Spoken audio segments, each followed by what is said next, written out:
Mahkamah Agung menggelar rapat konsolidasi tingkat banding untuk pengusulan rencana kebutuhan barang milik negara atau RKBMN tahun 2025 di lingkungan Mahkamah Agung dan Badan Peradilan di bawahnya. Rapat dilaksanakan di Ruang Wiryono, Gedung Mahkamah Agung, Jakarta. Penyelenggaraan rapat dilakukan berdasarkan surat keputusan Sekretaris Mahkamah Agung nomor 628, nomor 7 tahun 2023 tentang tim penyusun usulan rencana kebutuhan barang milik negara Mahkamah Agung Republik Indonesia. Acara dibuka oleh Kepala Biro Perlengkapan Dr. Rosviana SHMH dan dimoderatori oleh Marwendi Putra STMM selaku Kepala Bagian Tata Laksana Pengadaan Barang 1 Biro Perlengkapan Badan Urusan Administrasi Mahkamah Agung. Kepala Biro Perlengkapan Mahkamah Agung, Dr. Rosviana menyatakan langkah ini merupakan pembaharuan metode menelaah usulan rencana kebutuhan barang milik negara yang diajukan Satuan Kerja. Rosviana berharap para peserta konsolidasi yang berasal dari Sekretariat Pengadilan Tingkat Banding mampu memaksimalkan fitur yang ada di aplikasi ISadewa dalam menentukan standarisasi usulan kebutuhan aset di Satuan Kerja Pengadilan Tingkat Banding maupun di Pengadilan Tingkat Pertama. Tujuan kegiatan ini dilakukan untuk penelaahan usulan rencana kebutuhan barang milik negara Satuan Kerja di bawah wilayah hukum pengadilan tingkat banding. Karena selama ini usulan Satuan Kerja langsung ke aplikasi SIMAN.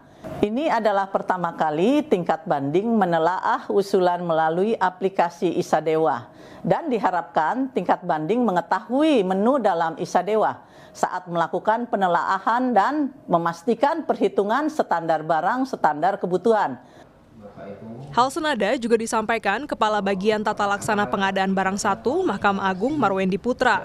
Marwendi menyebut nantinya pengadilan tingkat banding berperan dalam penelaahan setiap usulan rencana kebutuhan barang milik negara baik terkait pengadaan maupun pemeliharaan aset negara. Pasca proses ini, Biro Perlengkapan Mahkamah Agung akan memvalidasi pengusulan RKBMN tersebut.